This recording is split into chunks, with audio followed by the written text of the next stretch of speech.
E aquela apresentação que nós fizemos, por favor. Sim, eu vou fazer a mesma coisa que eu estou fazendo, eu vou subir para o YouTube e posto o link, Ok. tá? Porque ele está grande demais, mas faço sim, com certeza. Muito obrigada, tá? Joia. Bom, então vamos continuar, né, galera? Eu vou apresentar só, acho que são 3 telas aqui. Eu queria só fazer uma apanhada aqui de assimilação, acomodação e os níveis possíveis disso. Porque, veja, a historinha do jeito que está contada aqui está muito bonitinha, né? Então você desequilibra, o cara vai, acomoda. Então parece que quase que uma coisa mágica, assim, né? Basta desequilibrar e desequilibrou o cara, ele vai arrumar um jeito lá de acomodar. A prática a gente percebe que não é assim mesmo, e o próprio Piaget, no estudo dele, levantou essas questões. E aí eu vou mostrar para vocês aqui algumas coisas relacionadas a isso, tá? Níveis de equilibração, níveis possíveis, né? De acomodação e tal. Então vamos lá. Então, primeira coisa é essa. Toda vez que vocês virem o Piaget e não virem um cachimbo, alguma coisa está errada, tá? Ele fumava muito cachimbo. E aí, para quem gosta dessas histórias assim, né?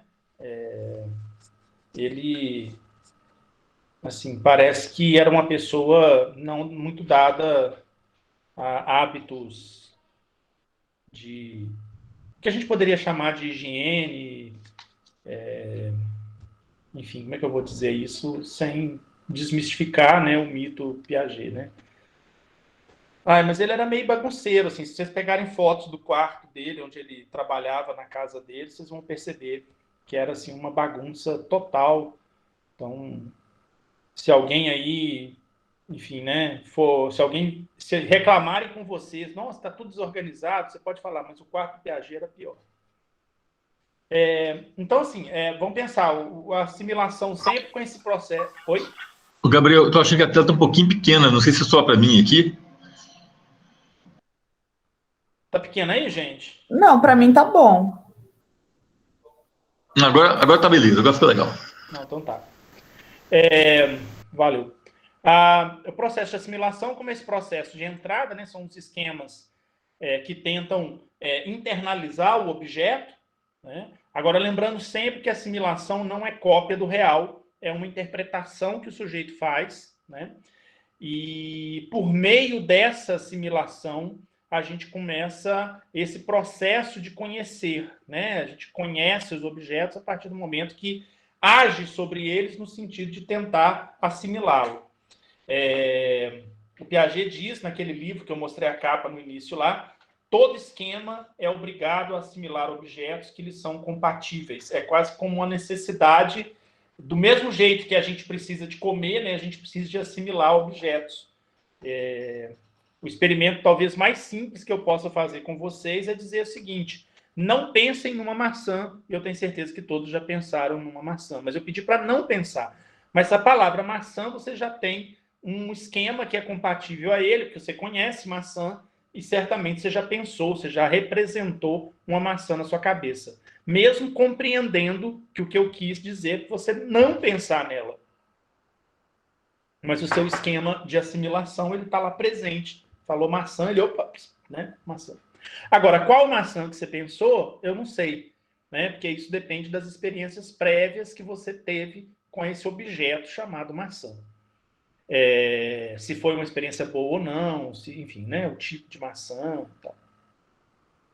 E existe uma análise genética para os esquemas, quer dizer, como a gente fala que quando você nasce, você tem poucos esquemas e os esquemas servem para muitas coisas. Então, aquele esquema de sucção serve para tudo, né? O mundo é algo para ser sugado para o bebê. Então, toda coisa que tem, ele bota na boca, porque é assim que ele vai conhecer o mundo. Né? Ele pega, se você pegar a mão da criança e botar o dedo, ele vai fazer assim.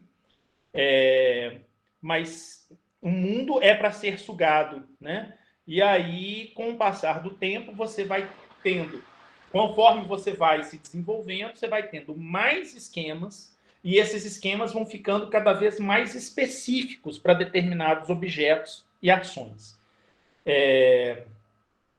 O processo de acomodação já é contrário, né? É a ação do objeto sobre os seus esquemas, provocando essa alteração. Só que aí acontece o seguinte: o seu esquema se acomoda aos objetos, mas esse tipo de acomodação depende do tanto que você foi desequilibrado, do tanto que você se empenha na tarefa de produzir a acomodação, do tanto que esse desequilíbrio te incomoda, do seu nível de conhecimento, porque aí você pode ter vários tipos diferentes de acomodação.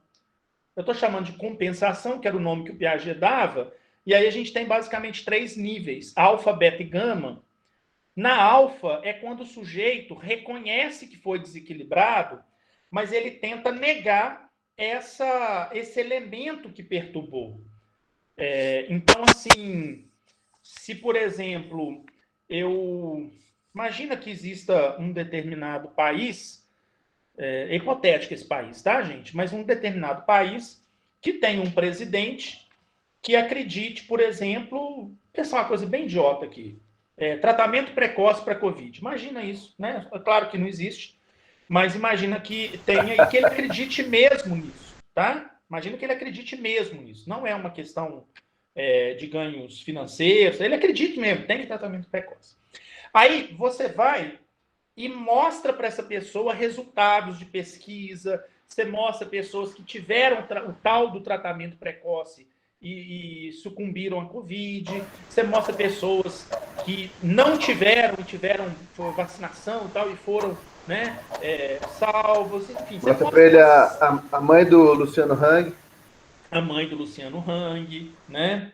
Mas isso é uma coisa específica. Eu estou falando de um caso genérico, tá? Não estou falando, ok, mostra para ele. Não, estou falando assim, né? Viu, Carluxo? Se você estiver espionando aqui, isso é outra coisa. Mas aí, assim, ele chega a oferecer para a EMA o tratamento precoce? Para a EMA, mostra para todo mundo, mostra assim, um tratamento e tal. É um caso bem bizarro mesmo, assim, não existe isso, claro, né? Mas aí você mostra para a pessoa todas as evidências e, é claro, eu estou partindo do pressuposto que essa pessoa tem um mínimo de discernimento das coisas, ela reconhece aqueles dados, mas aí ela diz o seguinte: não funciona ainda assim não. Porque no meu caso, eu fiz o tratamento precoce e estou aí bem.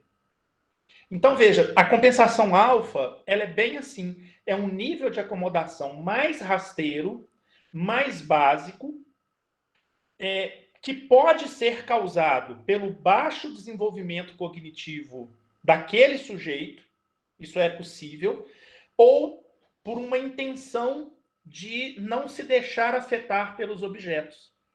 Isso é uma decisão pessoal, né? E aí, a pessoa tem alguma alteração no seu processo cognitivo, mas essa alteração é rasa.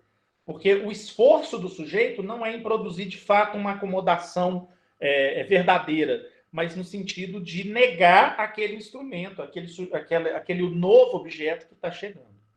Então, por exemplo, esse é muito legal, porque tem um vídeo disso, que é basicamente o seguinte: o pesquisador ele está mostrando uns recipientezinhos, é como se fossem umas caixinhas assim, e umas bolinhas. Então ele coloca assim, uma caixinha, uma bolinha, uma caixinha, uma bolinha, uma caixinha, uma bolinha, o mesmo número de caixinhas e bolinhas. E ele pede para a criança contar. Conta. 1, 2, 3, 4, 5, 6, 7, 8, 9, 10. E quantas caixinhas tem? Ela vai 1, 2, 3, 10. Aí ele pega as bolinhas e aproxima essas bolinhas e as caixinhas ele afasta. E aí ele pergunta, e agora? O que tem mais? Caixinha ou bolinha? A criança, quando vê as caixinhas afastadas, 4, 5 anos, ela vai dizer que tem mais caixinha. E aí ele fala assim, tem mais caixinha? Tem. Então conta para mim. Aí ela conta, 1, 2, 3, 4, 5, 6, 7, 8, 9, 10. Aí ele fala assim, então agora conta quantas bolinhas tem. Tem 10 também. mas ela falou que tinha menos. Então, ela vai 1, 2, 3, 4, 5, 6, 7, 9. Ela pula uma para falar que tem 9.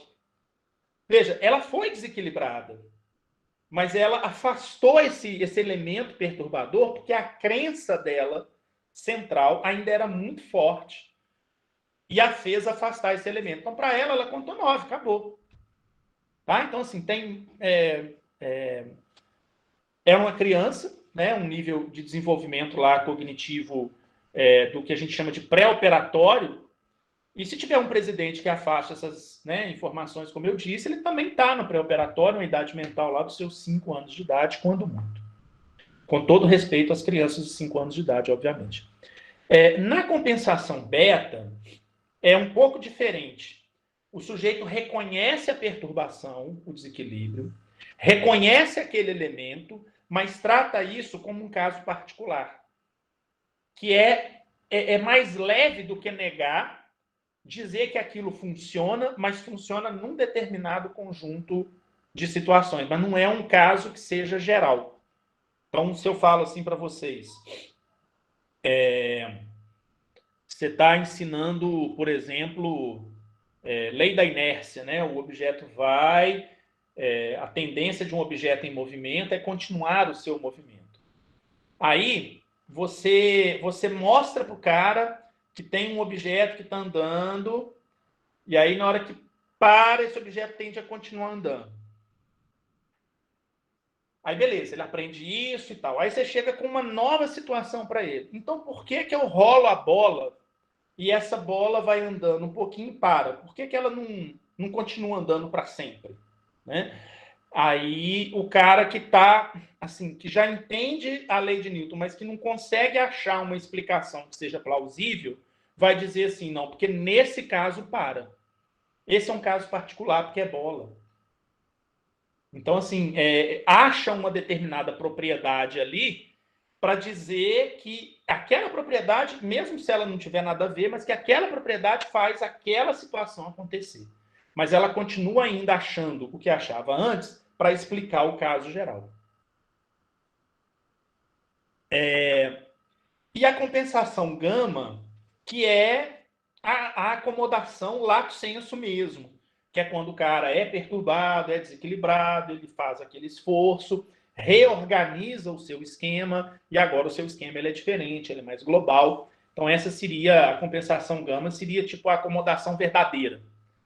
Mas dependendo de qual é a motivação, dependendo de qual é o estímulo, dependendo de qual é a energia, dependendo de qual é a própria situação, as crenças da pessoa, uma série de questões, né, que estão envolvidas aí no processo. Se a pessoa está cansada, o dia da pessoa está estressada, isso tudo entra em fator aqui nesses. Você pode ter níveis diferentes de acomodação. Então, não é sempre que você desequilibra que a pessoa necessariamente acomoda como gama, tá? Ela pode ter níveis diferentes de acomodação. Beleza? E uma última coisa, aí eu volto e a gente vai discutir o texto.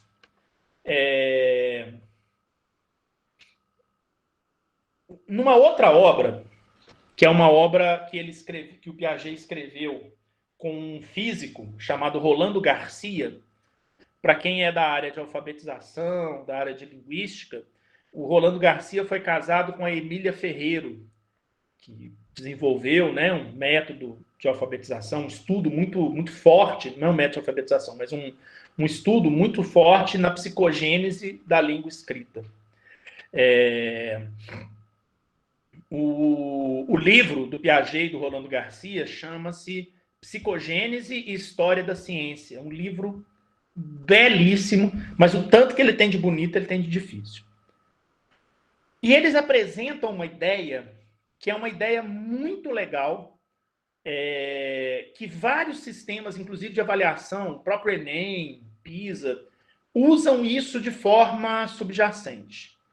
São formas distintas de você conhecer alguma coisa.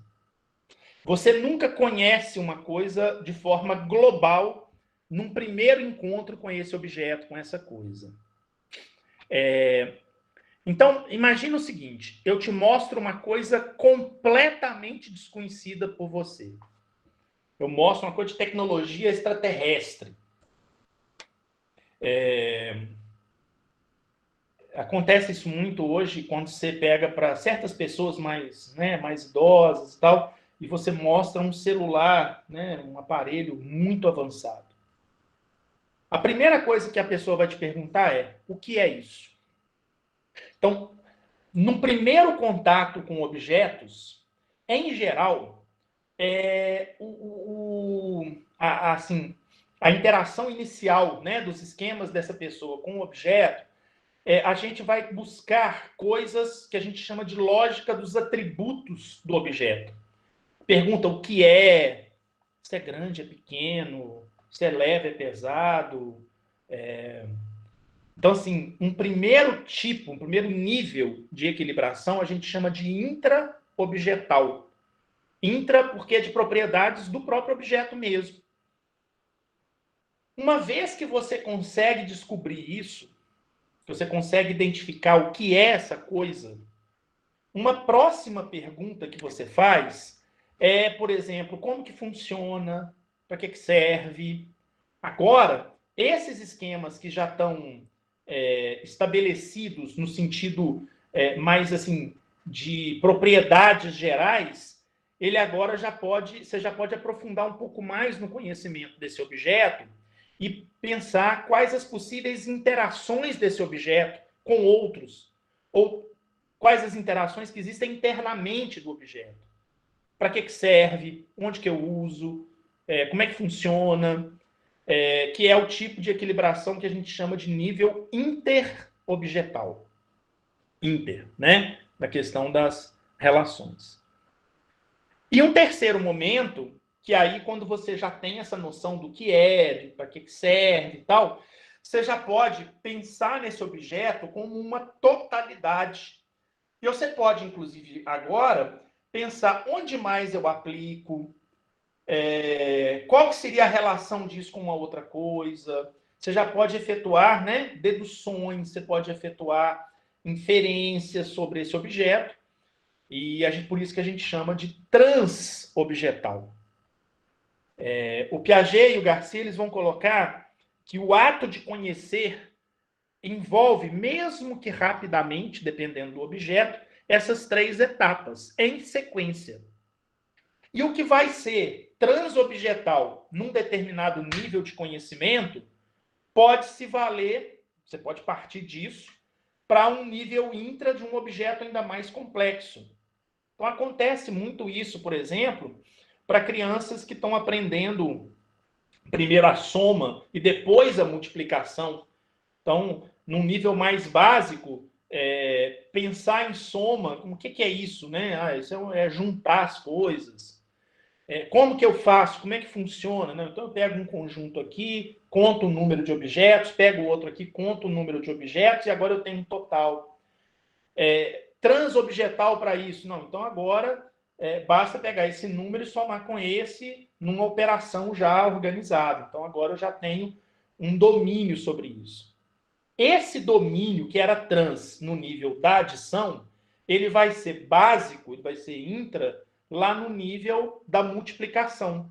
Porque a multiplicação, no final das contas, ela é uma repetição, uma soma repetida x vezes, né, de um determinado número. E aí, dessa mesma forma, você vai para a multiplicação, enfim. Então, há uma certa organização dos níveis de conhecimento para determinados objetos, mas sempre que a gente vai conhecer algo, a gente passa por esses níveis, mesmo que rapidamente. Então, assim, é um processo bem complexo, né? Esse assim, descrito, né? Dito pelo Piaget. Se alguém tiver interesse em estudar um pouquinho mais sobre o Piaget, sobre compreender um pouco mais, ele é um autor muito difícil. Eu quando estive em Genebra conversando, eu tentei conversar com o maior número de pessoas possível. Fui conversar com um cara chamado Jean-Jacques Ducret.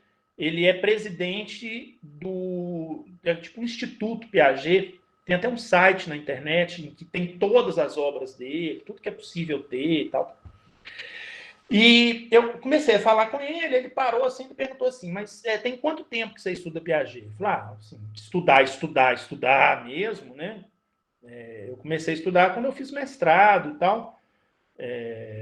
Isso era 2012, eu comecei a mestrado em 2002 e falei assim, não, tem uns 10 anos. Ele falou, não, então beleza, porque aqui a gente fala o seguinte, para começar a compreender o Piaget, são 7 anos de estudo, pelo menos. Isso... E o Piaget ele tinha uma coisa muito interessante, ele escrevia um livro, no semestre seguinte do lançamento do livro, ele dava um curso na Universidade de Genebra sobre o livro. E aí ele contava os pressupostos da pesquisa, os resultados, os protocolos e tal. E devia ser assim, uma coisa fantástica assistir. A minha orientadora, a Silvia Parra, ela foi aluna do Piaget, dessas de ir na casa dele comer fondue, e ela teve essas aulas. Esse livro aqui, o Biologia e Conhecimento, é da década de 60, é um livro assim, que resume tudo que ele tinha estudado até então. Sabe? Então, é um livro muito legal mesmo, onde ele afirma o conhecimento é adaptação. Naquela lógica lá da adaptação biológica e cognitiva que eu tinha falado. Esse aqui é aquele que a capa está lá, né? O Equilibração das Estruturas Cognitivas, muito legal. Esse é um livro que marca o início do estudo dos estádios lá, que ele fez a pesquisa com a mulher, com os filhos, né? Que chamou Nascimento da Inteligência na Criança, fantástico. Esses dois aqui são livros que o Piaget de vez em quando lançava um livro, que era um livro para explicar a teoria dele, era um livro de divulgação. Então, esses 6 estudos em psicologia, você acha em PDF, facinho. E o Epistemologia Genética, a mesma coisa. Nesses 2 livros, ele faz uma espécie de um resumo, né, do estudo dele. E o que eu falei com vocês agora, o Psicogênese e História da Ciência, que também é um livro belíssimo, que fala a respeito daqueles níveis inter e trans.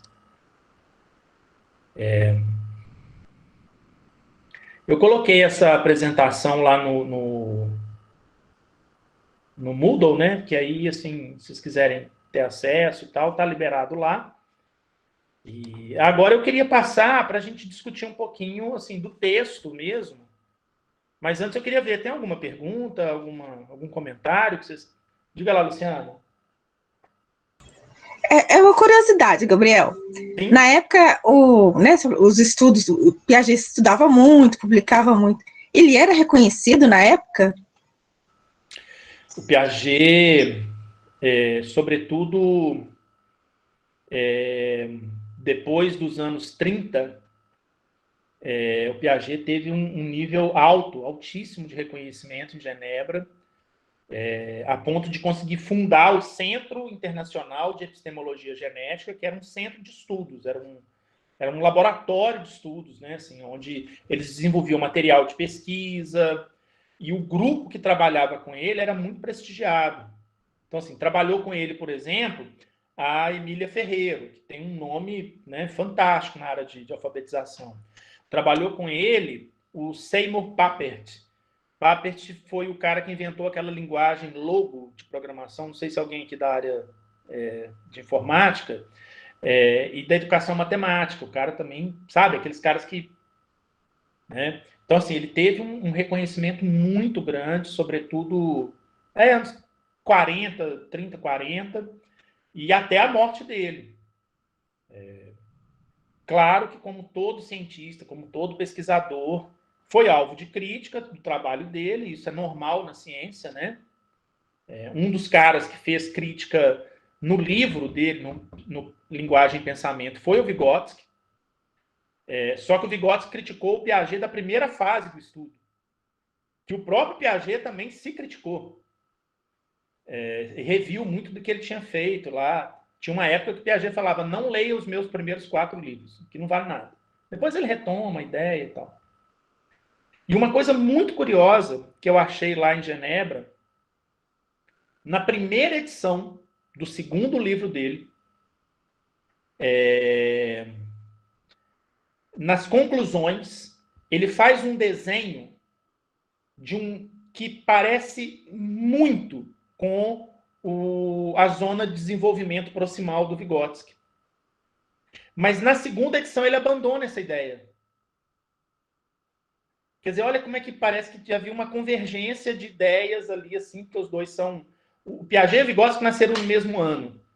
Só que o Vygotsky morreu com 38 anos e o Piaget com 84. Então o Piaget teve um reconhecimento muito forte. Agora, como era um cara de personalidade forte, pesquisador muito famoso, também atraía amores e ódios, né? Então, assim, tinha também muita crítica ao trabalho dele. Tá? Como hoje tem. Então. Acho que a Débora e depois Marinalva.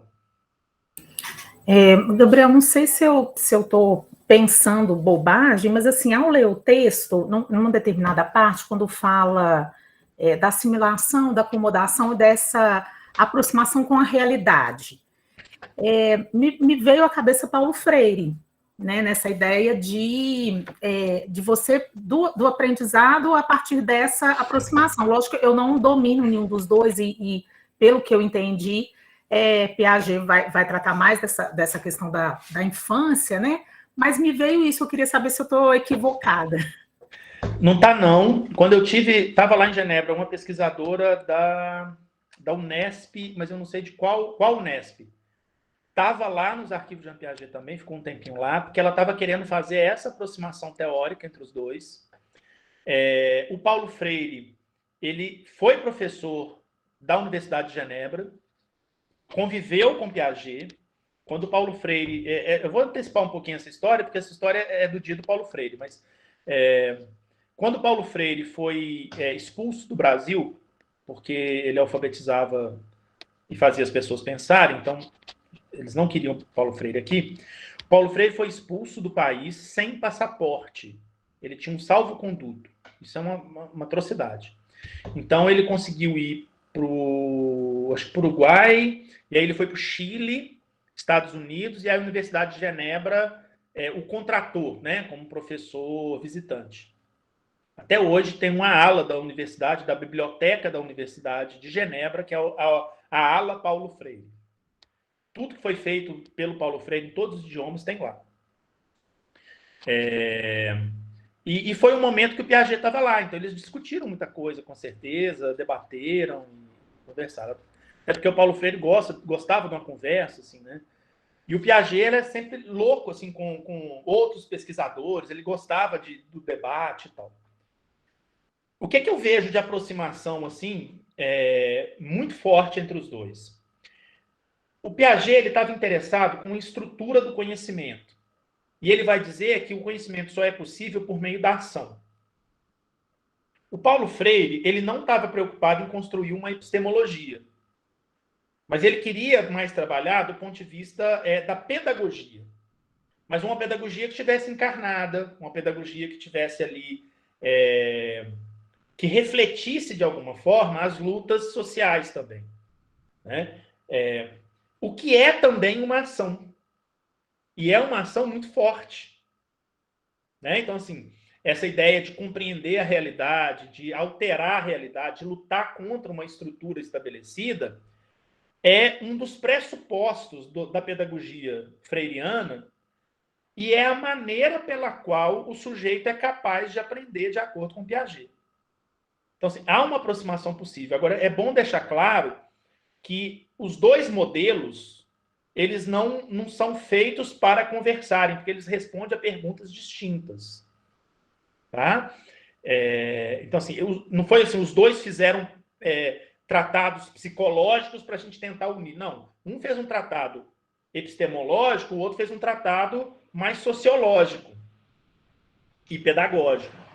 Tá? Mas, claro, essa ideia de que o conhecimento se produz na ação, pela interpretação do real, é um fundamento psicológico do Piaget que aparece de forma subjacente, mas não é explícito. O Paulo Freire não tematiza isso, mas ele se vale dessa ideia na hora que ele faz a construção da pedagogia.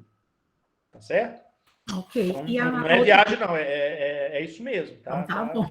Tá? E a outra questão é que eu fiquei pensando, porque na aula de mais cedo nós discutimos sobre a história da educação no Brasil, e aí, ao ler esse texto, tem esse pedaço me chamou a atenção, né, que é dos estudos da sociologia e da psicologia, da necessidade deles, inclusive na formação dos professores.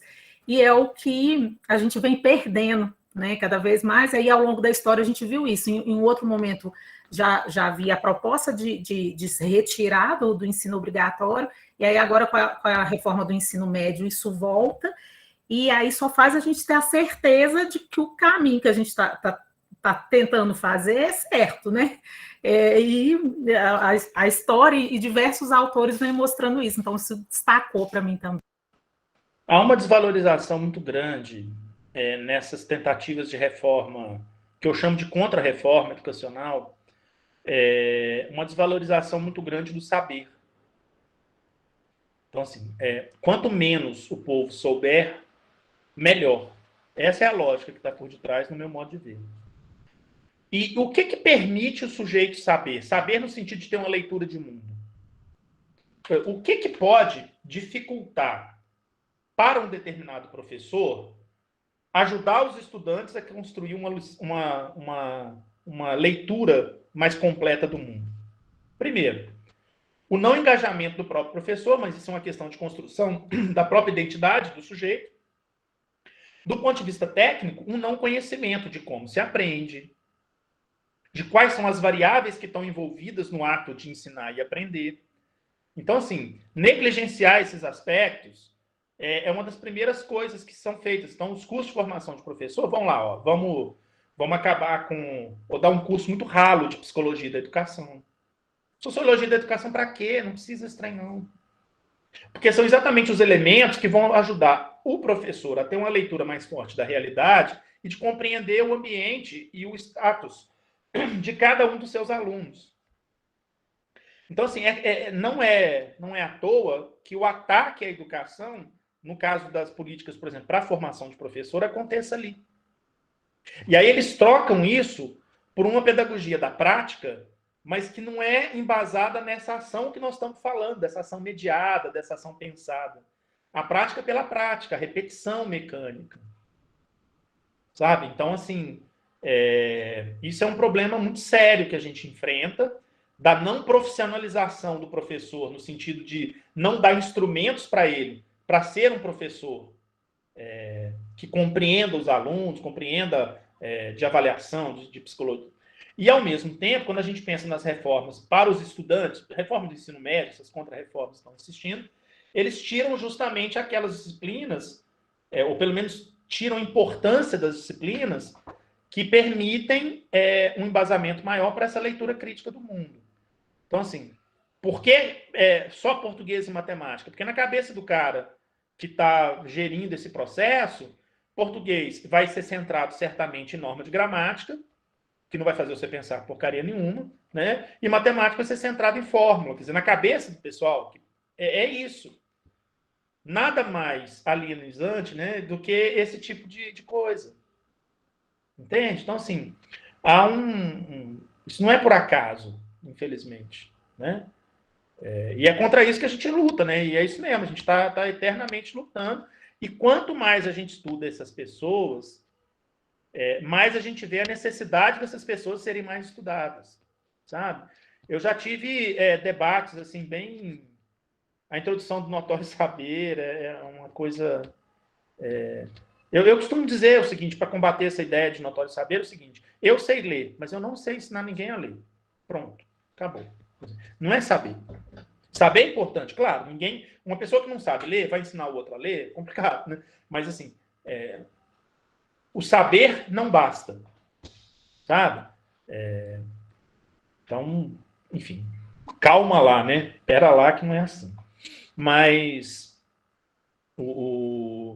a construção, eu acho que da escola brasileira, durante muito tempo, abriu mão desses caras. E aí, assim, eu já participei de muita discussão do cara falando assim, mas Piaget não serve para nada. Essas coisas assim, né? Piaget para quê? Não serve para nada. Eu falo, mas para você criticar, você tem que pelo menos ter lido. E ter compreendido minimamente. não serve para nada, é uma crítica muito vazia. Mas é uma crítica que sabe? Ele estudou só os 3 filhos dele. Sabe essas bobagens, assim? Elas servem, na verdade, para deslegitimar uma coisa que é difícil, que é estudar, né? Tem que estudar, não tem jeito. Nossa, eu li boa parte dos 84 livros do Piaget. Lá, e assim, olha, a minha orientadora é argentina, que mora lá em Genebra há muito tempo, a Silvia, ela devia ter 1,5 m, assim, foi até muito engraçado. O dia que eu cheguei lá, ela chegou assim, ela olhou assim, olhou para assim, vamos sentar? Aí a gente sentou. Aí ela começou, eu já conheci ela porque ela já tinha vindo no Brasil, da palestra e tal, e ela falou assim, você quer fazer uma pesquisa mesmo sobre... a minha pesquisa lá foi a gênese e o desenvolvimento do conceito de esquema no Piaget. Aí depois a gente fez até um artigo, tem no Revista Brasileira de Estudos Pedagógicos. Então a gente mapeou as fases do Piaget, a gente viu as continuidades e tal, foi um trabalho legal. Mas para isso ela falou assim, olha, você quer fazer isso? Você tem 1 ano. Piaget tem 84 livros, você lê todos. Sabe que é muito que você ficou olhando para ela? Ela falou, não tem outro jeito. E tem os artigos que você tem que ler também. Aí, claro que teve livro que eu não fui ler todo, assim, tá? Chegou um momento ali e falei, não, aqui não vai sair nada, então, né, vou deixar. Mas é isso, os caras falam isso lá, vamos pegar, vamos estudar? Vamos estudar, vamos fazer, né? E os piagetianos, eles têm muito isso. Os caras que foram alunos do Piaget, que estudam... Nossa, esse Jean-Jacques Ducré, que eu falei para vocês, que eu conversei com ele, eu falava assim, nascimento da inteligência da criança, o Piaget fala tal coisa. Ele falou, na página 62, terceiro parágrafo, ele fala isso mesmo. Você fica assim... Ele só sabe Piaget, isso é um problema, né, gente? Não é que isso é pouco, não. Mas ele quer ler o mundo inteiro a partir do Piaget, a gente sabe que não é bem assim. Tem outras perguntas a serem respondidas em relação à escola, né? Mas é um povo que pega e leva muito a sério esse negócio. Sabe? Lá, assim, a formação de professor de ensino fundamental, a professora, por exemplo, dava aula para o Tales, o salário inicial dela era maior do que o salário da universidade, de professor universitário. Sabe? Tinha gente que passava, era professor universitário, passava no concurso para o cantão, né, para o estado de Genebra, e ia ser professor de criança. Sabe? Então, assim, eles têm uma aposta na educação. E coisas interessantíssimas, assim. Eu sei que eu estou fugindo um pouco aqui do coisa, mas acho que são alguns exemplos disso que você está falando, Débora, que ilustram que é possível fazer de uma forma diferente. Por exemplo, lá a escola é em tempo integral, mas quarta-feira não tem aula, porque a criança tem que ter um dia para ela. E quando você tem filho em idade escolar, e você vai arrumar emprego lá, ou o marido, ou a esposa, trabalham só 4 dias na semana. É o emprego a 80% que eles chamam. Porque a quarta-feira está reservada para a criança, e tem que ter alguém com ela. A escola pública lá, o Tales recebeu um kit, assim, ficava na escola, né? Sabe aqueles lápis Faber-Castell que a gente abre? Tem aquele... Eu era doido para ter aquele trem, nunca tive. Na escola ele ganha. Então, quando a gente veio embora, eles deram esse negócio para a gente. A gente falou, não, o Tales não vai ficar aqui, não. Ele falou, sei, isso aqui é dele, é para você levar. Até hoje tem lápis, canetinha, sabe, caderno. A gente não paga um centavo pela escola. E é uma escola, né?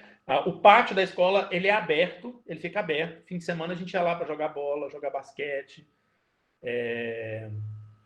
Eles têm uma coisa lá que é assim, se você está na Suíça ilegal, eles chamam de sans-papier, né? Sem papéis, mas tem um filho em idade escolar, o filho tem direito de ir para a escola.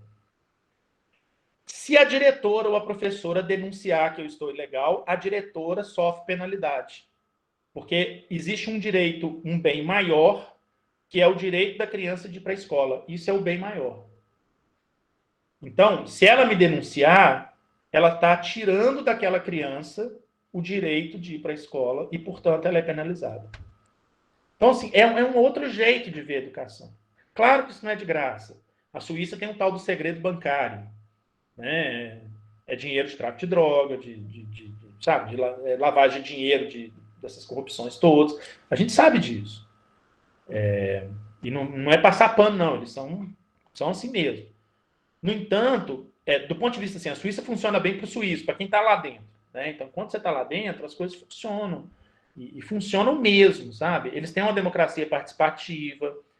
Toda semana lá tem plebiscito para algumas coisas. Lá tem salário mínimo, tem salário máximo. Olha que barato. E a distância entre o mínimo e o máximo não é igual aqui, não. Então, se você ganhar um salário mínimo lá, você e a esposa, né, e um marido e duas crianças, ganha 2 salários mínimos, um de cada um ali, você tem uma vida confortável. Você vive bem. Se você ganhar 3 salários mínimos, você vive bem demais. Então, assim, o cara que ganha 3 salários, sabe, é muito bom.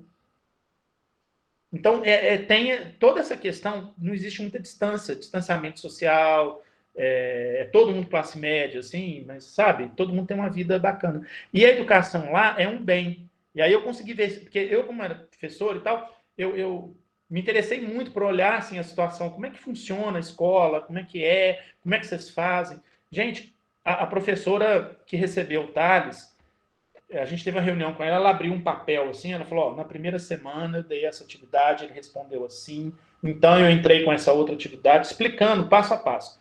Aí você fala assim, e se ele não tivesse respondido bem aqui? Ah, não, aí ia por esse caminho aqui, porque eu ia fazer... Então, assim, eles, sabe?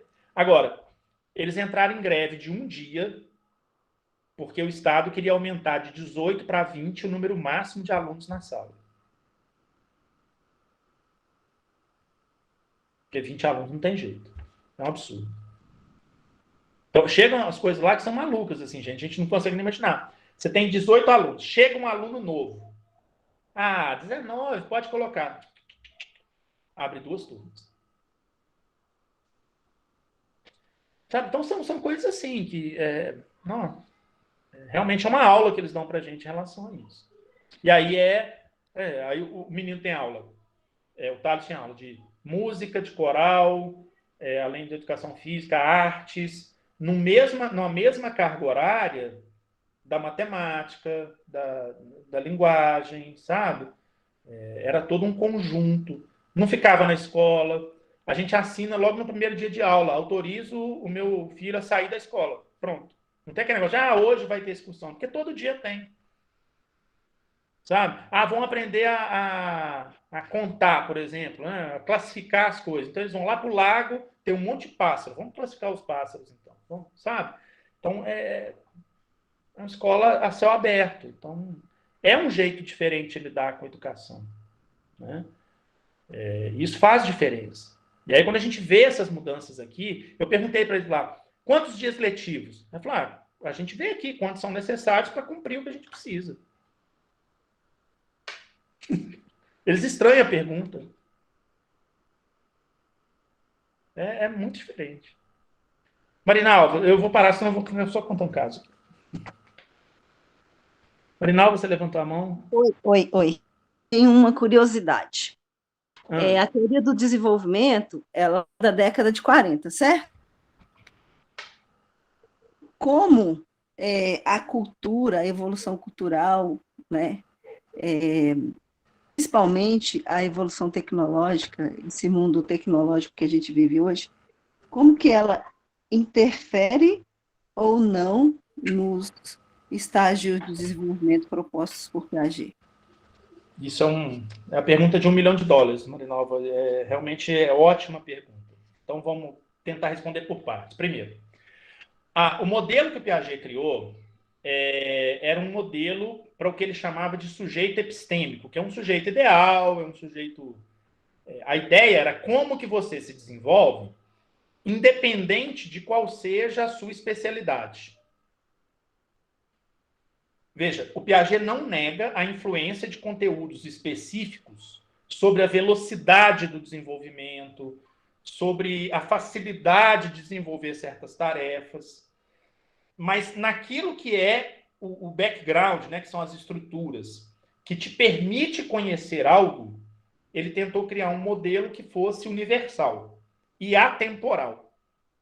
A aposta que o Piaget faz, e até hoje a gente não conseguiu desmenti-lo, né? Mas a aposta que ele faz é que há um mecanismo de desenvolvimento que independe de onde você está, que independe de quem você seja, e aí faz o paralelo com a biologia.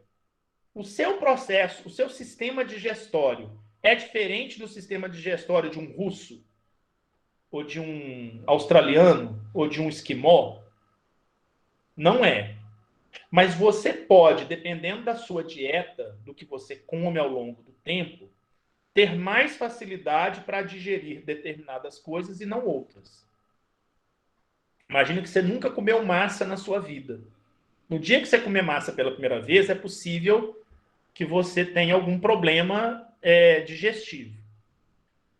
Assim vai acontecer também com o sistema cognitivo. Quer dizer, há uma linha de desenvolvimento que pode, por exemplo, ser mais rápida ou mais lenta, dependendo de onde você está, dos estímulos que você recebeu, de com quem que você conversou, dos objetos que você pegou.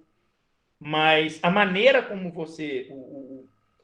a linha do desenvolvimento segue da mesma maneira. Agora, é claro que com o advento da tecnologia, das novas, né, das modernas tecnologias, é possível que haja uma diferença no tempo. Por exemplo, há um tempo atrás, o primeiro estágio do desenvolvimento do Piaget, ele chama de sensório motor, que vai de 0 a 2 anos. O que marca a transição para o próximo, que é o pré-operatório, é a aquisição da linguagem. Tem criança hoje de 1 ano e meio que fala. Não é verdade? Então, é possível que esses estímulos... Menina, a todo momento ligam a televisão, a gente bota lá no Netflix, no YouTube, tem aqueles canais, né, brincando. É possível que isso acelere o processo? É possível. Isso não... O Piaget, apesar de nunca ter negado isso, ele não tematizou, ele não estudou isso. Mas não se tem notícia até hoje de que uma criança tenha pulado direto do sensório motor para o operatório concreto, como se fosse do primeiro para o terceiro estágio. Então, assim, tudo que a gente já estudou até hoje confirma que esses estágios do desenvolvimento acontecem com todo mundo. Certo? Agora, é óbvio, e isso a gente vai ver mais claramente no Vygotsky, porque ele é que estudou isso, que os utensílios, as ferramentas, né, os objetos que são construídos por nós para resolver os problemas, eles também nos influenciam. Então, por exemplo, uma coisa que parece banal. Teve um sujeito que fez uma pesquisa com adolescentes e ele mostrou uma campainha e pediu para o cara apertar a campainha. Se vocês forem apertar a campainha, muito provavelmente vocês vão pegar um indicador e fazer assim, não é?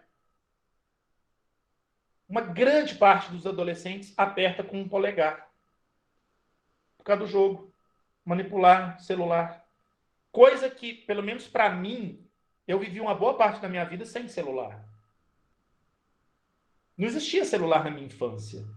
Mas na infância dos meninos hoje existe. E eles manipulam muito. Então, assim, a utilização do dedão feita por eles é diferente da utilização feita por nós. Então, é uma habilidade, é uma maneira de lidar com os objetos que é diferente do que a gente fazia. Mas isso não significa dizer que eles sejam mais ou menos desenvolvidos. Eles são mais adaptados a determinadas situações. E é isso que o Piaget vai dizer a respeito da adaptação. Quer dizer, é engraçado. Ao mesmo tempo que a gente cria as ferramentas, a gente também as modifica e a gente é modificado por elas. Né? Tem alguns casos que são assim, emblemáticos do impacto das modernas tecnologias, né, em relação ao que a gente era. Uma criança, uma menininha, tem um vídeo disso, uma menininha que brinca muito com tablet, aí deram uma revista para ela, e ela ficou passando o dedo na revista. para mudar de tela. E ela não conseguia mudar. Quer dizer, para ela, a revista é um tablet estragado, com a tela estragada, o touch está estragado. Então, veja, a maneira de encarar a tecnologia é diferente. Né? E por aí vai. Você pega exemplos, assim, os mais diversos. O cara do Engenheiros do Havaí, Humberto Gessinger, conta no livro dele que uma vez mostrou para a filha dele um disco de vinil. Aí ela falou assim, ó, que legal, então agora o CD vai ser grandão. É uma inversão total para a gente que acompanhou a história, né? Mas para ele não, para ela é isso mesmo. A gente explica as coisas a partir da realidade da gente, né? Então, ao que parece, né, pelo menos assim, pelo que a gente entende até hoje, a maneira como a inteligência se desenvolve, assim, o mecanismo do desenvolvimento da inteligência é o mesmo, mas as formas de inteligência, as formas de atuação no mundo, claro, elas são diferentes e são localizadas, né? O Piaget não podia nem supor a existência, né, de celular, dessas coisas todas, dessa comunicação que nós estamos fazendo aqui, né? Então, claro que ele descreveu coisas do mundo dele. E aí eu acho a genialidade do Piaget. Ele descreveu coisas que aconteceram primeiro, que ele viu acontecer com os filhos, em Genebra, na escola de Genebra, e o que ele está descrevendo ali, qualquer outro lugar do mundo você faz o experimento e acontece do mesmo jeito. Isso realmente é um cara que é genial, né? É isso. Beleza? Ivone?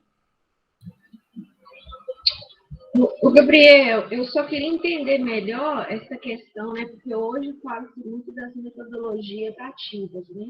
Principalmente agora, né, com a questão do ensino remoto, logo no início do ensino remoto, né?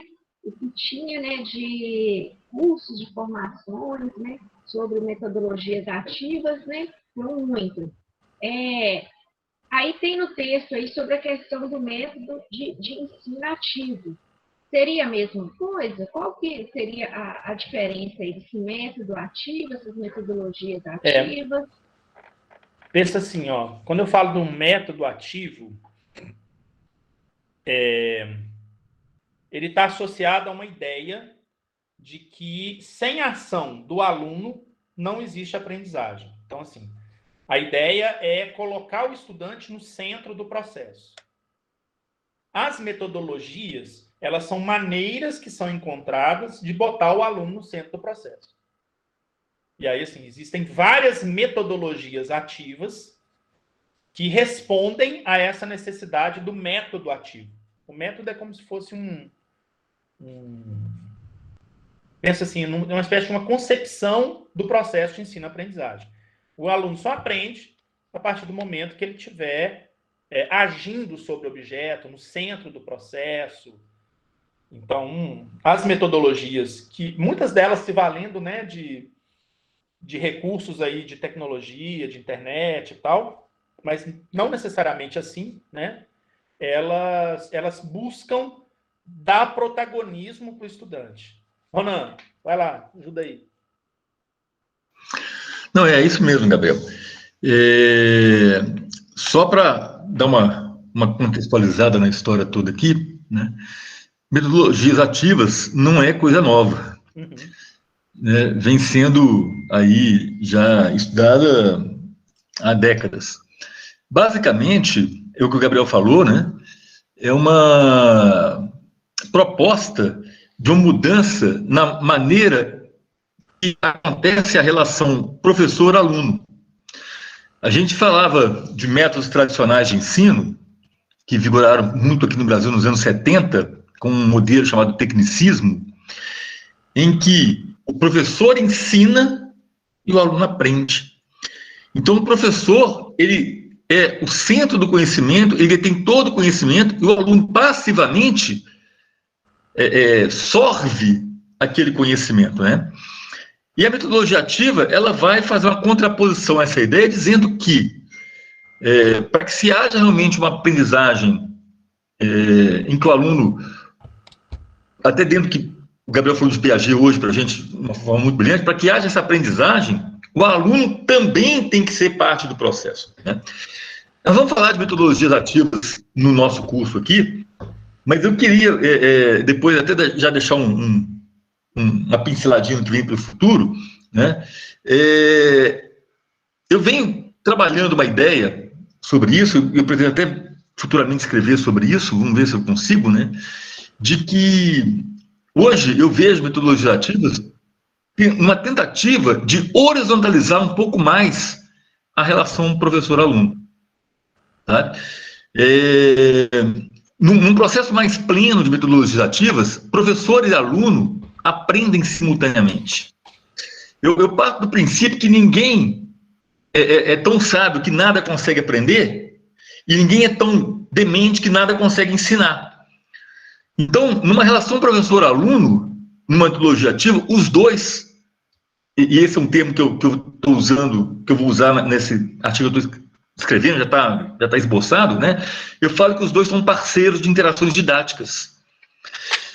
E tem uma coisa muito interessante na minha proposta de metodologias ativas, que vai mexer muito na questão do professor. Porque ele vai deixar de navegar em águas tranquilas e passar a navegar num oceano que ele não conhece. Mas o gostoso é que ele vai descobrir cada vez mais esse oceano. O que eu quero dizer com isso, com essa metáfora que eu estou fazendo aqui? Eu quero dizer o seguinte, a gente que já vou usar um termo aqui, né, Gabriel? Puta véia, né, Gabriel? Muitos anos aí de quadro, é muito mais fácil para mim chegar na frente de uma turma com 40 alunos, dividir o quadro em 3 partes, e vou ensinar lá leis de Newton, e eu começo a escrever no quadro leis de Newton, o aluno copia, eu faço alguns exercícios ali, o aluno acha que entendeu, porque ele sabe resolver um conjunto de exercícios, um conjunto de questões, né? Isso é fácil, porque eu já fiz, eu tenho esse cabedal de conhecimento de leis de Newton que me permite fazer isso. Então, eu entro em sala muito tranquilamente. Então, isso deixa o professor num estado ali mais tranquilo. É o que eu chamo de navegar com águas tranquilas, né? Mas aí é muito mais legal, por exemplo, eu pegar uma situação prática, né, e falar para os meninos, vamos estudar essa situação prática a partir de leis de Newton. Por exemplo, eu quero desenvolver um tipo de freio novo, hipotético, para um carro que está saindo no mercado. Tá? E esse freio tem que levar em consideração alguns parâmetros mecânicos e tal, mas também é preciso levar em consideração, por exemplo, nessa fábrica onde vai ser fabricado esse freio, se a mãe que vai estar ali na linha de produção vai ter onde deixar o filho dela, para poder participar dali. Então, a gente parte de um princípio em que a gente não tem a solução pronta, e as soluções vão sendo construídas, e dentro dessas soluções construídas, a gente vai também trabalhando num conteúdo específico, né? Essa é a maneira que eu enxergo metodologias ativas, sabe? Que é o que o Gabriel falou, quer dizer, o aluno deixa de ser um cara passivo. O que é o passivo? Ele simplesmente fica ali observando, ouvindo o professor e repetindo, né? E passa a fazer parte desse processo. E por que a gente deixa de navegar nas águas tranquilas e vamos para um oceano desconhecido? Porque nesse momento surgem situações que a gente não está preparado para elas. Quantas e quantas vezes a gente não sabe a resposta? Entendeu? A gente vai ter que ter a humildade de falar para o aluno, olha, isso que você propôs aqui agora, eu nunca fiz na minha vida, eu vou ter que estudar junto com você para fazer isso aqui. Entendeu? Então, o professor deixa de ser a personificação do conhecimento para ser esse parceiro de interação didática. Eu amo isso, né? Eu acho isso um barato. Mas você tem que ter a humildade de passar para o seu aluno que você não é o dono do conhecimento. E o aluno tem que entender isso também. Porque, às vezes, acontece assim, de você falar para o aluno que você não sabe, aí eu falo, pô, quem quer professor que não sabe nada? Né, Gabriel? Então, a gente também corre esse risco, né? De você, o aluno falar assim, pô, tudo que eu pergunto para ele não sabe, porque quando saem perguntas que estão fora do escopo, que a gente está pesquisando muito ali no processo, às vezes a gente não sabe mesmo a resposta pronta. A gente tem que buscar essa resposta, né? Numa situação dessa que eu falei, por exemplo, a gente construir uma fábrica que vai fazer hipotética, né? Que vai construir um freio, aquela coisa toda, pode surgir situações ali que a gente não sabe. Então a gente vai ter que pesquisar o que aconteceria naquela situação, né? Então, um pouco disso. Mas sobre isso, né, Gabriel, nós vamos falar, vamos ter uma aula sobre isso aí, né? Mais exatamente, exatamente. Vamos falar disso aí, né? Obrigado, Gabriel. Ó, eu que agradeço, cara. Ok, obrigada. Valeu. Claudete? Eu queria complementar, professor Ronan, parece até que você assistiu ontem o mesmo seminário que eu assisti, será que não foi, não? Ai, ai, que falou sobre essa questão aí de comparar, né, o mundo que a gente está vivendo hoje, né, dos professores, né, e do projeto mesmo de vida, né, de sair do aquário e ir para o oceano. Então, eu achei muito bacana quando você colocou isso, né, que vai ter, assim, a gente está tendo, né, e vamos ter, né, no retorno presencial, principalmente, né, um choque térmico, e que a gente precisa realmente, né, fazer esse movimento, né, de sair do aquário, né, que está super confortável, né, e ir para o oceano. Então, é muito legal essa comparação. E aí eu queria também complementar sobre, não sei se vocês conhecem, que o Gabriel é professor de física, né, Gabriel? Ronan também. Sobre a plataforma STEM Brasil, que eu estou acompanhando, né, umas sequências didáticas dentro da área das ciências da natureza, né, que eles apresentam diversas sequências, né, diversos exercícios, né, de física, de química, biologia e também da matemática, além de ciência da natureza, da matemática, né, dessa forma aí que o professor Ronan falou, né, eles trabalham, né, muito interessante, né, as fórmulas, né, e na prática, né, com coisas simples, e que realmente dá para o estudante entender, né, aquela determinada atividade ali. Achei muito bacana. Legal. Eu não conheço, não. Vou procurar aqui. Acho que é bacana essas Vou colocar um link aí para iniciativas. vocês, Coloca assim, muito legal. Eu também não conheço, não. Se puder colocar aí para a gente. Tá. Muito legal. Vamos pesquisar. Eu tenho muito tempo que eu não estou dando aula de física, então, assim, eu estou meio enferrujado, para falar a verdade. Acho que vou ter que estudar de novo tudo, assim... Nessa semana eu acompanhei, foi uma experiência da gasolina com água, sabe? Então foi super interessante. Ah, legal. Marquei aqui, eu já gravei, eu vou dar uma explorada, porque é muito legal, eu gosto muito. Mas eu tenho me dedicado assim, muito, né, ao estudo de psicologia cognitiva, de conceitualização e tal, e acaba que nos campi aí de FMG, já tive em Congonhas, já tive aqui, né, em Ouro Branco, e acaba que a gente acaba assumindo as disciplinas do núcleo pedagógico. Então, assim, eu acho que a última vez que eu dei aula... Eu dei umas aulas, 2 disciplinas de física na engenharia, lá de Ouro Branco, e um pouquinho de aula de física no 2º ano do ensino médio, em 2016. Então, assim, tem muito tempo que eu tô enferrujado já. Acho que eu nem lembro da primeira lei de Newton mais. Já. Quem é Newton? Newton? Não, Newton. O bom do Gabriel é a modéstia. Né? O cara fala assim... É um cabedal de conhecimento aqui, mas ele dá uma modéstia impressionante. Aí o cara fala, Newton é psicólogo? Ele? O que é? Não sei. Eu estou mais ou menos assim agora. Mas, vamos lá. Mais comentários, dúvidas, queixas, reclamações?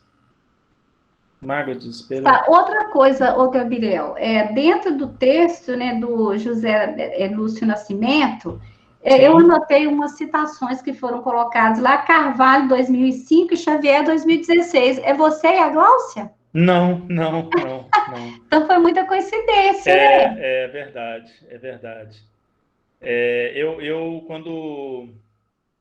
Eu sempre coloco Carvalho Júnior, porque Gabriel Dias de Carvalho é meu pai, né? Aí eu sou Juninho. Mas certamente não sou eu. É Carvalho de Outras Matas. Né? Ah, tá. Gente.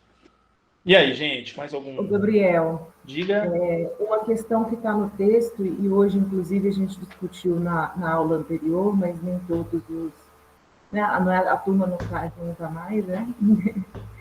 Uma observação que eu fiz está lá na página 150, né, que diz assim, tal posição visava romper com uma situação típica na Europa Ocidental desde os anos 1940, em que as decisões na área da educação eram tomadas pelos governos nacionais, desconsiderando as realidades locais e a posição dos professores e estudantes, né?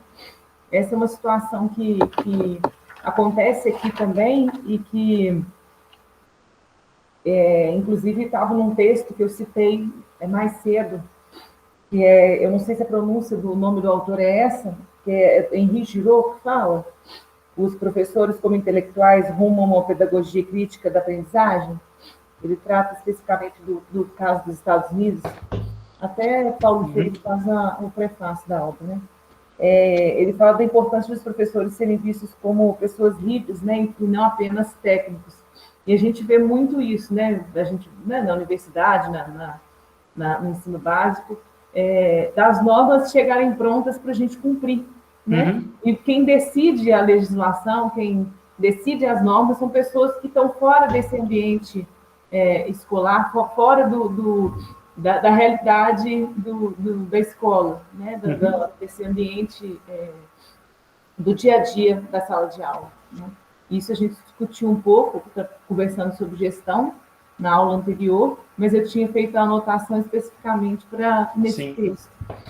Você sabe que essa questão, ela responde muito mais a interesses de ordem política e econômica, né, de decisões de onde investir, para quem investir.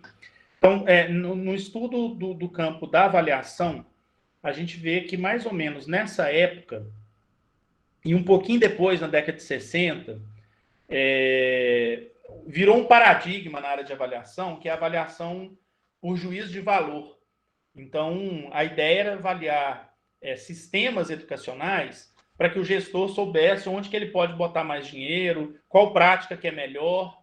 E aí, assim, uma prática que era boa para um lugar era espalhada para todos os lugares como se fosse um modelo, né? O que hoje o pessoal diria é um case de sucesso, meu. Sabe? Então, assim, aí todo mundo tem que fazer igual. E sobretudo, depois dos anos 60, com o advento, assim, a Guerra Fria, ela era muito forte e cada bloco queria provar que era melhor do que o outro. E quando a União Soviética lança o Sputnik, o bloco capitalista ficou de cabelo em pé. Não é possível que aqueles caras lá vão ser melhores que a gente. E aí houve um movimento nos Estados Unidos eles queriam formar cientistas. Então teve um programa, que é o PSSC, né? PSSC, né? Que era para formar físicos, tinha um de química, tinha um de biologia, e eles fizeram um conjunto de coisas. Material de ensino, vídeos. Os vídeos são muito legais, até tudo preto e branco, mas a qualidade muito legal. Só que eles tiveram um erro fundamental. Eles foram nas universidades, chegaram para os físicos, físico de bancada, físico duro, e falaram assim: como é que você acha que deve ser uma aula para ensinar física? O cara respondeu uma aula que ele gostaria de assistir. Eles não perguntaram para os pedagogos, para os pesquisadores de ensino, eles perguntaram para os físicos, para os químicos e para os biólogos. E eles diziam na época, olha que absurdo, que eles estavam construindo um currículo à prova de professor. Ou seja, era um currículo tão bom que qualquer zeguela que entrasse lá daria aula e conseguiria ensinar bem ciência para todos. Adivinha se deu certo? Apesar do dinheiro gasto, apesar de todo o instrumento, filmaram as coisas, as melhores tecnologias da época, apostilas e tal. Isso foi traduzido, chegou no Brasil depois. Era uma promessa de uma revolução no ensino. Só que não perguntaram ninguém que estuda como se aprende. Que foi a base do modelo tecnicista, né, Gabriel? A base do modelo tecnicista, que era assim, ó. A lógica era assim: eu vou fazer um vídeo, porque se você vê o vídeo, não tem jeito de você não aprender. Sabe? Então, eu vou te mostrar uma experiência, porque você viu a experiência, e até hoje a gente escuta isso. Basta o aluno ver uma experiência para aprender. Gente, não tem nada mais falso que isso. Mas, assim, na cabeça do gestor, que não entende nada de educação, ele achou uma coisa muito legal chegar nas universidades e perguntar para o físico mega rau lá: como é que você acha que deve ser uma aula boa? Ah, deve ser assim. Ah, então tá. Então ele que está com a razão. Né? Então, assim, esses atropelos nas políticas educacionais existe desde sempre, assim, né? Porque sempre tem um interesse que está sendo atendido ali. Seja um interesse do viés econômico, e aí, assim, você vê essa divisão de escola de rico e escola de pobre, né?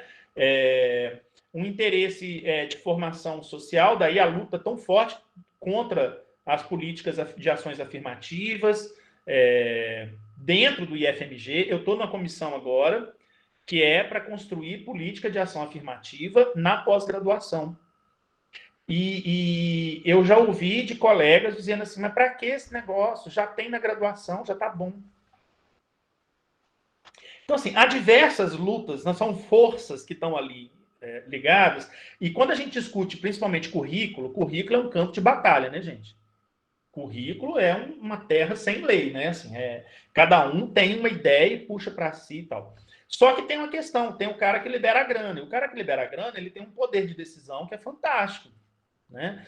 E a gente vê isso acontecer fortemente. Então, assim, essa influência política sobre as diretrizes de formação de professor, que o Saviani tanto critica daquele modelo 3+1, né? É o poder da caneta, né? Agora é o poder da senha, né? Do SEI. Quem paga a banda escolhe a música, é ótimo, é isso mesmo. O Alex, tanto é verdade que sofre resistência e que a gente agora tem essa lei das cotas seria revista agora, né? No ano que vem. E existe um movimento na Câmara, já existe projeto, o Pedro Paim, inclusive, é o Paim, não sei se é Pedro ou Paulo, não se me fugiu, mas ele está no Senado tentando prorrogar, e existe um outro deputado que está na Câmara dos Deputados tentando fazer uma prorrogação da lei das cotas para não mexer nisso agora, que é um vespeiro do jeito, né? Quem está lá, bom, enfim, né? Como diria o Cazuza, meus inimigos estão no poder, então tem que tomar cuidado com esse negócio. Mas essa tensão que existe sempre na condução de políticas educacionais, eu acho que tem um problema muito sério, que na hora que eles vão perguntar sobre educação, eles perguntam para diversas pessoas que não são da área de educação. Você vê, qual é a formação da secretária estadual de educação de Minas Gerais? Ela não é professora, ela é administradora. Paulo Paim. Ela é administradora. Né? Qual que é a lógica que está por detrás da política educacional do Estado de Minas Gerais? É a de que a iniciativa privada é melhor que a pública, logo a iniciativa, o público tem que imitar o privado. Ponto. Né? Então, se a gente conseguir dar voucher para os alunos irem para a escola privada, joia, está resolvido o problema da educação. Né? Isso vai espelhando. Então, para que Instituto Federal? Não precisa disso, gente. Já tem universidade. Então, o máximo que tem é colocar... Se alguém fizer um recorte disso aqui, né, cortes da aula e colocar no YouTube, eles vão me massacrar. Mas para que? Não precisa. É só botar a escola técnica. Os professores da área de formação geral, vai dar aula no Estado. Eu já ouvi essa solução. Então, é porque não reconhece a necessidade. Reconhece, mas não acha legítima essa ideia de levar a educação, né, pública, de qualidade, tal, gratuita, para todas as camadas de população.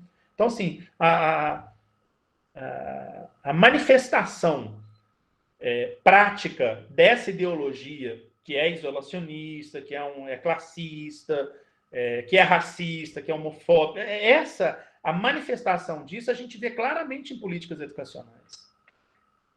Quanto mais negacionista, quanto mais reacionário for, né, a ideologia do governo, mais as políticas educacionais sofrem com isso. Essa contra-reforma... Gente, essa base nacional curricular, desculpa, assim, eu fiz um estudo pormenorizado da área de ciência da natureza, tentando ver a lógica de construção da base de uma série para outra. Não há correlação de níveis, e eu estou falando eu fiz uma leitura piagetiana do texto, tá? Então, assim, do ponto de vista da leitura piagetiana, não há uma correlação entre as aquisições que são feitas e os níveis de desenvolvimento. Quer dizer, a habilidade que se espera numa determinada idade não é compatível com aquela idade, e ela nem é um pré-requisito para a próxima. Então, assim, do meu ponto de vista, nós temos um retrocesso muito grande, e isso não é à toa, assim. Eu não acho que seja um erro, sabe? Assim, nossa, só, gente, errei, desculpa.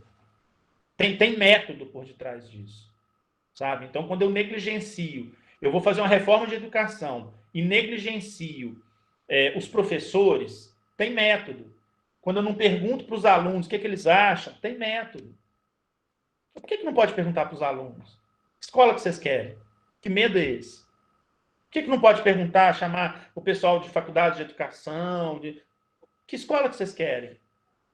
Né? Por que não pode chamar o MST? Que escola que vocês querem? Né? É um projeto, tem método. Né? Aí tem essas coisas. O Brasil tem muito professor é privilegiado, é vagabundo, não quer trabalhar. Tem gente que não quer trabalhar, tem gente que é vagabundo, tem, como toda profissão tem, inclusive na presidência da República tem. Né? Mas, assim, a ideologia que conduz, né, as ações práticas, né, os projetos de lei, as coisas, são todos no sentido de revogar direitos, de tentar tirar essas coisas. Com um discurso tão raso que chega a ser risível. Sabe? Quando eu ouço alguém dizer assim, para que política de ação afirmativa na pós-graduação se já tem na graduação? É um negócio que, assim, parece que é uma piada, sabe? Parece que esperar o que... tava brincando, gente. Mas não vem isso. A pessoa acredita nisso mesmo. Acha que a ação afirmativa é um favor que você está fazendo. Né? Então, enfim... A gente estava falando do Piaget, acabou entrando, né, nessa seara, mas não dá para a gente também deixar de falar de uma situação que nos aflige e nos afligirá, assim, sabe? Eu estava preparando, eu ia escrever um artigo junto com a Dorinha, sabe, Ronan, sobre essa questão, mas ela acabou tendo outras atividades, acabou a gente botando isso em stand-by, mas eu fiz um levantamento do orçamento. Eu fiz uma correção do orçamento pela inflação dos anos, desde a criação do IFMG até hoje. O número de alunos, tentando ver assim. E o número de servidores. Então, eu estava tentando ver assim. Relação de orçamento por servidor. Quantos reais você tinha por servidor em 2008 e tem hoje? Quantos reais você tem por aluno em 2008 até hoje? Você vê uma queda ali... Estrondosa, cara. Nós temos hoje metade do dinheiro por aluno, ou menos da metade de dinheiro por aluno, mesmo descontado a inflação, do que em 2008. Não é método? Não é, sabe? E isso é pensado. E isso começou em 2015. Quer dizer, de 2008 a 2015, teve crescimento dessa relação. Mesmo a gente crescendo o número de alunos, cresceu o número de alunos. Quer dizer, então, não foi no período todo. Foi de 2016 para cá, foi em 5 anos. É um sucateamento pensado, né? É sucateamento e é uma coisa triste da gente ver, porque, impacta o trabalho da gente e tal, mas impacta na possibilidade de um outro estudante chegar. Sabe? Porque por exemplo, eu e o Ronan, a gente, beleza, a gente tem, né, a gente está dando aula, a gente vai ter que dar mais aula, a gente dá mais aula, sabe? Eu dava 18 aulas numa segunda-feira, né, quando eu estava na iniciativa privada. Eu cheguei a dar 72 aulas por semana, no piloto automático, mas assim, dava, né? Então, se não vou dar 10, agora vou dar 14, dou aula, não tem problema, sabe? A gente tem, ou bem ou mal, sem correção, tem o salário, mas a diminuição do orçamento impacta na diminuição da possibilidade de entrada de pessoas que precisam. Isso é o cruel da história. Porque, às vezes, o cara entra, não tem acesso a um auxílio estudantil, porque ele precisa, e ele tem que sair. O que eu não sei o que vocês acham, mas eu acho que é pior do que entrar. Entrar e sair é pior do que nem conseguir entrar, porque o cara já entrou lá cheio de sonho e, de repente, por uma coisa dessa, mata o sonho. É muito louco isso, cara. É muito triste. É cruel, na verdade, né, Gabriel? É cruel. É muito triste. Isso é cruel. E está tudo isso gravado, aí vocês mandam isso lá para o Carlos Bolsonaro, tá? Na próxima semana, eu não vou falar porque agora o horário já está avançado, eu vou pegar de novo esse fio seu, porque eu tenho uma teoria que isso é parte de um negócio muito bem pensado de sabotagem mesmo. Sabotagem de serviços públicos, porque o que a gente passa na educação passa também igualmente na saúde, por exemplo, e na segurança